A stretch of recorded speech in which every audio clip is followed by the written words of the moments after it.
Hi guys, well, as you know, there are lots of videos on YouTube explaining to you how to get rid of your debt quickly. So I'm going to say something controversial. You can't get wealthy quickly without the use of debt. Now let me be clear, this isn't debt to go and buy a flash car or to pay for a holiday. This is debt that you're going to use to leverage the little bit of money you put in order to accelerate your route to wealth. So let me explain. Let's say I wanted to buy a £100,000 property to rent out. So there's my £100,000 property. I've put £25,000 of my own money in because on a buy-to-let mortgage you need to put a 25% deposit in, and the rest, the other £75,000, I borrow from the bank. Now let's wind forward a year and let's say the property prices have risen by 10%. So 10% of £100,000 is obviously £10,000. So if you look what I've got here, I've got £10,000 rise in the value of the property, and I only put £25,000 in, which means that that is 40% of that. So I've got a 40% growth in my cash deposit because I've used the debt, the 75, and got 10% growth on the whole lot, of which I only put 25% in, but I get the growth on the bank's money as well. So this is a way we use debt in order to increase our acceleration to wealth. This is not called debt in terms of mortgage borrowing. What it is called leveraging. Why leveraging? Well, not just because it's a nicer word than debt, but because it explains what we're doing here. I'm using the bank's money as a lever to get a better return on the little bit that I put in.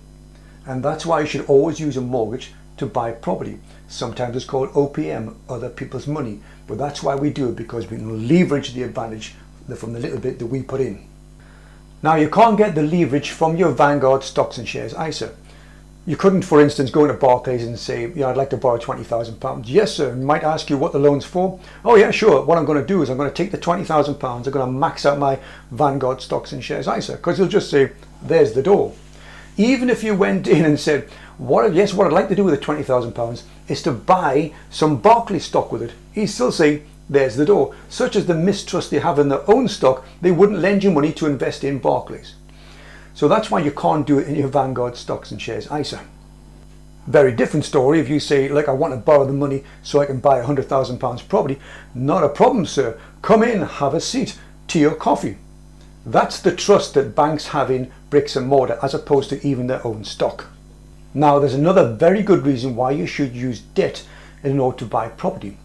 And that's because inflation over time repays the loan for you. How is that possible? Well, going back to the last example I gave where we bought a £100,000 property, now mortgages tend to come with a 25-year term. So let's fast forward 25 years, and properties on average double in value every 10 years. Not always, but on average, and not always in all parts of the country as well, guys. But let's use that for our example.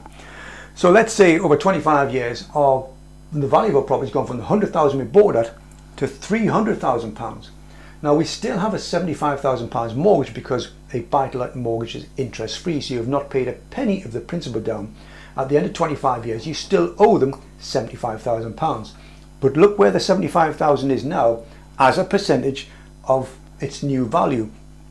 That £75,000 now only represents 25% of the value of the property. So what you do after the end of your term, 25 years time, is you'd sell the property for £300,000, repay them their £75,000, and you trouser the rest, less tax. And that's why, another reason, you're going to need debt in order to accelerate your route to wealth. Don't be stupid, don't be normal, guys.